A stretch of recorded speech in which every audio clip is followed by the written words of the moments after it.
Behind the academic facade. Inside Al-Falah University's radical grooming machinery, written by Aditi Joshi, Al-Falah University presents a polished academic exterior, yet its structural opacity, demographic clustering, and weak oversight raise serious concerns about whether the campus environment may enable the growth of extremist narratives instead of fostering open, balanced intellectual development. Shatrabad, understood as a civilizational discipline of awareness, reminds us that threats rarely appear first in the form of open violence. They take root through the gradual capture of institutions that shape thinking, identity, and collective behavior. It is a framework that stresses vigilance toward the forces that influence society from within, especially when those forces mask themselves as neutral or developmental. Al-Falah University, AFU, established as an engineering college in 1997 and elevated to university status in 2014, exemplifies this principle with unsettling precision. While projecting itself as a rising private university in the NCR belt, AFU functioned, based on publicly reported investigations, as a semi-insulated ecosystem where identity politics, administrative opacity, and socioeconomic vulnerabilities intersected to create an environment conducive to ideological influence. Its demographic composition, dominated by students from radicalization-sensitive regions, combined with trust-based governance and weak oversight, enabled the emergence of tightly knit identity-based networks that could override the institution's academic mission. Radicalization studies affirm that environments marked by grievance consolidation, social homogeneity, and unchecked ideological narratives often serve as early incubators of extremist worldviews.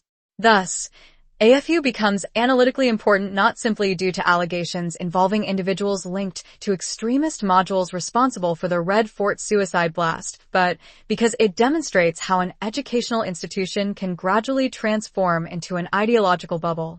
Through structural weaknesses and controlled demographic clustering, AFU reveals how academic spaces may become inadvertent, or in certain contexts deliberate, conduits for extremist ideologies, validating the Shatrabad insight that institutional capture is the true genesis of radicalization. The trust structure and its early footprint, 1997 to 2014, from its inception, the Al-Falah Charitable Trust, operating from Okhla, New Delhi, functioned as the central nervous system of AFU. Every critical dimension of the institution flowed through the trust: finances, hiring, appointments, promotions, and long-term strategic direction. In effect, AFU did not evolve as an academic institution with distributed responsibilities. It grew as an extension of a private trust with concentrated authority. This organizational design produced a set of predictable vulnerabilities. A trust-run management structure, operating with minimal external scrutiny, meant that AFU was not required to follow the transparency norms expected of universities governed through boards, senates, or independent oversight bodies. As a result, the institution developed in an insulated environment where conflicts of interest, politicization, and ideological capture were harder to detect. Leadership, drawn almost entirely from within the same trust-centric circle, added another layer of risk. Such homogeneity encourages conformity, suppresses dissent, and restricts the diversity of thought essential for a healthy academic culture. In the lens of Shatrabad, this ideological uniformity inside a closed administrative system acts as an early warning sign, often preceding groupthink and internal opacity. The university's physical geography further compounded these issues.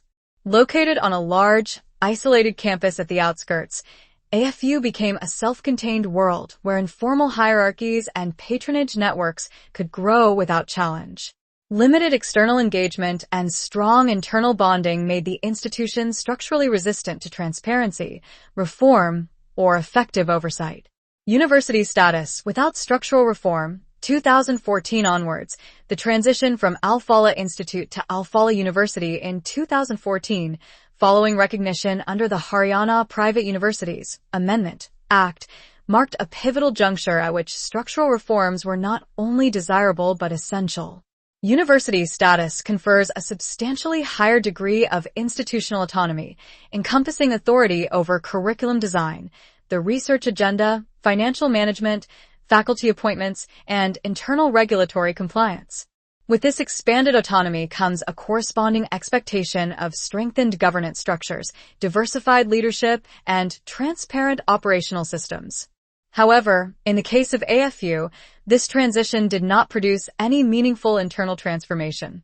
Instead, the administrative culture of the Al-Falah Charitable Trust continued with minimal alteration, effectively scaling the same centralized, opaque governance model under the new designation as a university. The absence of reforms was evident across several dimensions. Governance bodies remained insular, leadership roles did not diversify, independent oversight mechanisms were not introduced, and systems for recruitment, financial auditing, and academic quality assurance remained opaque. Such continuity signifies not organizational stability, but institutional stagnation, in which the formal upgrade in status was not matched by a corresponding increase in accountability or academic rigor. The demographic pipeline. Who enters the ecosystem? The demographic composition of Al-Falah University's student intake reveals patterns that are significant from a radicalization risk analysis standpoint.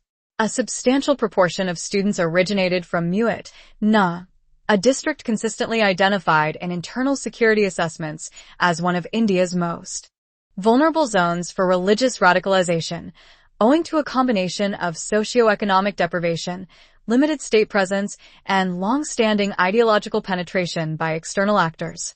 Students arriving from such environments often carry pre-existing grievances, tightly knit community identities, and limited exposure to pluralistic academic cultures, making them receptive to grievance-based narratives if placed within insular institutional settings. A second major student cluster came from Western Uttar Pradesh and Bihar, regions characterized by significant economic stress and heightened identity insecurity.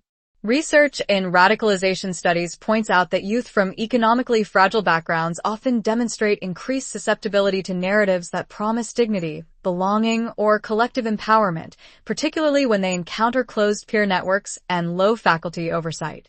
In educational institutions where governance systems lack transparency and mentoring structures remain weak, these students frequently turn to informal social groups for support, inadvertently creating pathways for ideological mobilization. Additionally, the presence of students from Kashmir introduces another layer of vulnerability. Kashmir's socio-political environment, shaped by prolonged conflict, separatist discourse, and decades of targeted ideological messaging, often conditions young people to interpret events through frames of grievance and identity. When such students enter a university ecosystem that is insufficiently diverse and lacks robust exposure to alternative perspectives, the risk of ideological echo chambers forming increases. These students may both reinforce each other's perceptions and become receptive to individuals or networks that reaffirm their pre-existing narratives. Importantly, these demographic characteristics are not problematic in themselves. Young people from any background can thrive in open, well-regulated academic ecosystems. However, when such populations converge within an institution that is administratively opaque, socially insular, and governed through homogeneous leadership networks, the structural environment can unintentionally facilitate ideological grooming. Radicalization research across global contexts demonstrates that vulnerable populations exposed to closed ecosystems show heightened susceptibility to three key influences: grievance reinforcement, where existing frustrations are validated and amplified; identity mobilization, where communal identity becomes the dominant organizing principle; and emotional manipulation, where appeals to solidarity, protection, or religious duties shape group behavior. In AFU's case, the combination of a high-risk demographic profile and a structurally closed institutional ecosystem created conditions that align closely with these risk factors. The interaction between student vulnerabilities and institutional opacity becomes central to understanding how certain narratives may find fertile ground, not through overt indoctrination, but through the absence of countervailing structures, diverse discourse, or transparent governance mechanisms. How radicalization was cultivated post-incident investigations into the 2025 Red Fort blast, as reported in multiple national security briefings, reference the arrests of certain EFU faculty members allegedly linked to extremist networks. While the veracity of individual cases remains subject to judicial scrutiny, the pattern itself is important from an institutional analysis perspective. Faculty in universities often operate as intellectual and social authority figures, especially within institutions where oversight mechanisms are weak or centralized under a single trust. In such environments, faculty members with external ideological affiliations can serve as ideological anchors, shaping students' perceptions through selective teaching, informal counseling, or curated academic discourse. They may also function as gatekeepers, controlling access to student groups, religious circles, or community-specific mentorship networks. Research on campus-based radicalization in Europe and Southeast Asia shows that such faculty figures often serve as nodes, linking internal student clusters to external actors without attracting immediate administrative attention. The absence of robust monitoring, peer review, or independent academic governance structures significantly increases the likelihood that such influence will go undetected for prolonged periods. A related concern emerges from accounts describing identity-based mentorship within the AFU ecosystem. Several accounts suggest that mentorship programs, religious instruction groups, and informal study circles sometimes took on roles beyond academic support. Radicalization studies repeatedly note that identity-centric mentorship, where guidance is framed primarily around shared community, religious, or socio-political identity, can serve as a potent channel for ideological conditioning. In such settings, students may be exposed to grievance amplification, where real or perceived injustices are reinforced through selective historical or political narratives. Similarly, curated messaging may position the community as under siege, a framing that research identifies as central to the construction of defensive or retaliatory narratives in vulnerable youth populations. Over time, these narratives can contribute to the normalization of extremist thought, not through explicit instruction, but through gradual shifts in worldview, reinforced by peer validation and mentor authority. This mirrors findings from studies on Islamist, far-right, and separatist radicalization across universities in the UK, France, and Indonesia, where identity-centric mentorship emerged as a consistent early-stage driver of ideological alignment.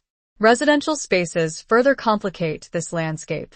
The network of university hostels, trust-managed rental units, and informal shared accommodations forms a crucial element of AFU's overall risk profile. Security analyses of radicalization hotspots note that semi-private living spaces associated with educational institutions often become meeting points where students can gather outside formal oversight.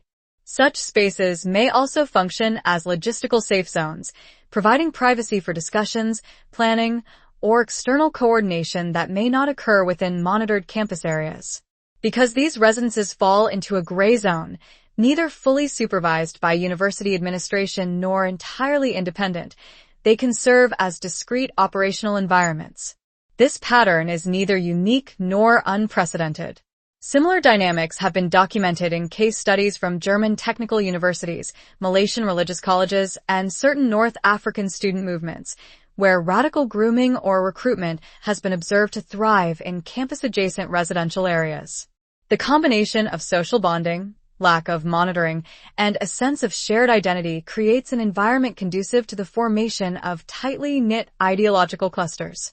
Regulatory red flags as indicators of deeper problems. The issuance of a NYC show cause notice to Al-Falah University in 2025, following allegations that the institution had publicly claimed accreditation it did not actually possess, represents a significant breach of regulatory integrity. In higher education governance, such misrepresentation is more than an administrative lapse. It reflects an institutional willingness to fabricate legitimacy when formal evaluation processes do not yield favorable outcomes. This tendency suggests a weak compliance culture where adherence to statutory norms is secondary to preserving public perception. In the broader institutional governance framework, fabricated accreditation claims often signal deeper systemic issues, ranging from poor internal auditing practices to an administrative hierarchy resistant to external scrutiny. A second major indicator of governance fragility emerged with the suspension of AFU's membership in the Association of Indian Universities, AIU. AIU membership is not merely symbolic, it is a benchmark for degree equivalence, inter-university cooperation, and institutional reputation. Radicalization and organizational capture consistently shows that environments marked by regulatory noncompliance often struggle to prevent the infiltration of ideological networks. Weak documentation, opaque decision-making, and the absence of external audits create spaces where unmonitored influence can take root. In this sense, AFU's regulatory shortcomings are not simply technical violations. They form a structural precursor that increases the risk of ideological capture by reducing transparency and weakening accountability mechanisms. From narratives to networks, publicly available investigative reports suggest that the alleged radicalization pathway at AFU followed a multi-stage progression that aligns closely with patterns documented in international studies on campus-based extremist recruitment. The process appears to begin with the identification of vulnerable students, typically those experiencing identity insecurity, socioeconomic stress, or psychological dislocation. Such individuals are commonly targeted because they are more responsive to narratives that provide meaning, belonging, or ideological certainty. Following this initial selection, students were reportedly exposed to curated ideological content, often presented in ways that emphasized selective interpretations of history, politics, or religious identity. Research across South Asian universities has noted that early exposure to such content is designed to prime students for deeper engagement. Subsequently, these students were allegedly isolated within identity-based social circles, a tactic well recognized in radicalization literature. Isolation serves two purposes. It reduces exposure to counter-narratives and strengthens emotional reliance on the group. Within these controlled social clusters, indoctrination through grievance-based narratives takes place. Grievances, whether historical, political, or personal, are selectively amplified to foster feelings of collective victimhood, a psychological condition identified by scholars as a key precursor to extremist susceptibility. Investigations also suggest that radicalized faculty members may have played a role in filtering potential recruits, assessing which students demonstrated loyalty, ideological receptiveness, or operational utility. This stage mirrors processes documented in Pakistan's Punjab universities and in certain Bangladeshi Madrasa university hybrids, where faculty-linked gatekeepers act as intermediaries between students and wider extremist networks. Those who passed these internal filters were allegedly introduced to external handlers, facilitating the transition from ideological alignment to organizational integration. The infrastructure facilitating this latter phase appears to have included campus-linked residential spaces functioning as logistical nodes. Such semi-private locations reportedly served as meeting points, accommodation hubs, or safe houses, patterns consistent with radicalization pathways. Observed in Middle Eastern institutions where private student housing provides operational cover. The final stage of the process involved the operationalization of recruits into extremist networks, marking the shift from passive ideological adherence to active involvement, a progression widely recognized in global radicalization models. Taken together, the alleged sequence, from identification to operationalization, closely mirrors radicalization modules documented in Pakistan, Bangladesh, and select Middle Eastern universities. This alignment underscores that the structural vulnerabilities present at AFU are not isolated anomalies, but part of a broader pattern observed in academic environments where governance is weak, oversight is minimal, and identity-based networks exercise disproportionate influence. Understanding Shatrabad via AFU Al-Falah University cannot be understood as an isolated anomaly. Its trajectory reflects a structural pattern observable across several institutions where identity-driven networks exercise disproportionate influence. AFU demonstrates how higher education spaces, when governed without transparency or independent oversight, can gradually transform into ecosystems conducive to ideological consolidation. Institutions that are captured by tightly knit identity groups often operate through informal power structures that remain opaque to regulatory bodies. When such institutions also draw students from demographically vulnerable regions, the combination generates conditions in which ideological grooming can occur quietly, without overt organizational intent or public visibility. This dynamic underscores the need for vigilant monitoring frameworks, not for punitive purposes, but to safeguard the integrity of educational environments.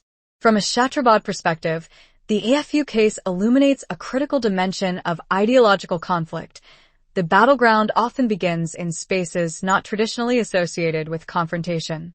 Classrooms, student hostels, faculty mentoring systems, administrative communication channels, and campus social networks constitute the earliest theaters where narratives compete for influence. If governance lacks accountability, these microspaces may gradually become conduits for ideological warfare that precedes overt radicalization. Chatrabad therefore argues for structural vigilance, recognizing early indicators, strengthening oversight mechanisms, and fostering academic cultures in which transparency, diversity of thought, and responsible leadership serve as protective factors against ideological capture. The AFU pattern points to a deeper challenge facing the Indic civilization, the weaponization of education. Throughout history, civilizations have been most vulnerable not when external threats surged, but when internal institutions responsible for shaping the next generation were compromised. When academic spaces become recruitment zones, overtly or covertly, they do more than endanger security. They erode the cultural continuity that educational systems are meant to reinforce. The manipulation of youth through selective narratives, identity mobilization, or grievance amplification effectively transforms students into ideological actors operating under the camouflage of intellectual pursuit. What emerges is not merely a threat to law and order, but a civilizational risk, where the foundational values of inquiry, synthesis, and pluralism, central to the Indic knowledge tradition, are displaced by insular, adversarial, or exclusionary ideologies.